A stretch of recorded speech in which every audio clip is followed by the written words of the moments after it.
Hey guys, it's Evan. It's late August 2024, and you guys might have noticed that my room's been looking a lot different lately, and basically that's because I'm splitting into two rooms, been laying floor in both of those rooms, and it's just been a major pit on top of keeping on top of these animals. But big thing happened this today actually.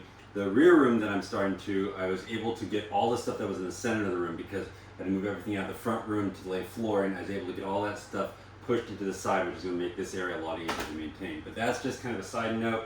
Other than that, the subject of the video today is pretty simple. It's kind of an old school topic that's probably been covered a lot, and that's a question of whether I feed inside my cage or outside my cage in a feeding box. And this is a pretty basic topic. It's a place where my feeding practices have changed over the years, and I'll tell you why. So back in the 90s when I first started with like a little captive red ball python and some king snakes and things like that, I think it was pretty common practice to move your animal into a tote or a tub when you fed it. The thinking being is that that would prevent cage aggression or food aggression inside the cage because your animal would not get conditioned to thinking that every time you open the cage is going to be fed. So that was pretty standard practice to move your snakes. And I, over time, have moved away from moving my snakes, and I feed in my cages now. And I think that's pretty much common practice now. And I'll tell you why I feed in my cages. There's three reasons. And the first reason why is that moving your snake to a different tote does not stop the food response in the cage. It is not like if you only fed outside the cage, your snake will never try to bite you inside the cage. In fact, I think that any of these snakes, if you're entering the cage, you should be tap or hook training the snakes. That means enter the cage and touch the animal with something that's not your hand first.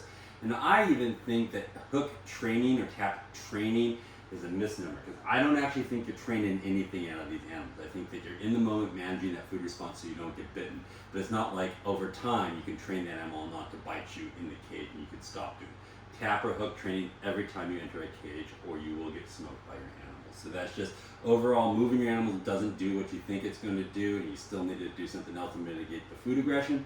The other two reasons why is I think it's higher risk to move your animals. It's higher risk for your animals, higher risk for you. The reason it's higher risk for the animals is the highest risk time to move an animal in terms of causing a GI regurgitation or upset is when they have a full belly. So the idea of feeding your animal and then moving a couple hours later is just kind of it's high risk, I believe. And the other reason why it's high risk to the keeper is because your animals are going to stay fired up for a significant period of time after they get fed.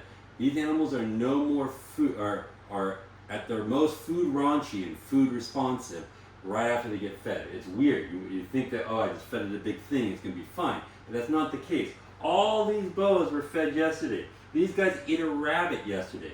And when I was in here moving around, this one slammed the cage and that one slammed the cage.